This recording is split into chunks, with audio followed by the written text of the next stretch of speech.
चटपट खान मन लागेपछि हामीले चाहिँ प्लास्टिकमै भए नि बनाएर खायौँ। Hello everyone, welcome to my mini vlog.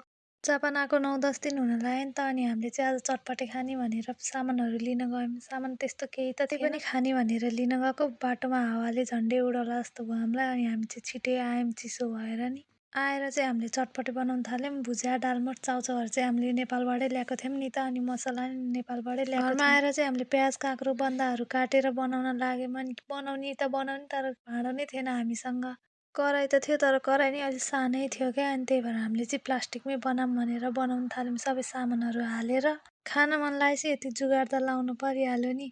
अनि हामीले चाहिँ मस्त आनन्दले खानाकै सट्टा चटपटे खायौँ। मैले चाहिँ दिदीसँग बोल्दै खाइरहेको थिएँ, उनीहरू चाहिँ मोबाइल हेर्दै खाइरहेको थिएँ।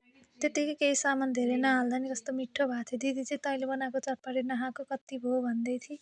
त्यही हामी चाहिँ दिदी बहिनी गफ गर्दै गर्दै खाइरहेको थियौँ। अनि यहाँसम्म भिडियो हेरिदिनु भएकोमा धेरै धेरै धन्यवाद।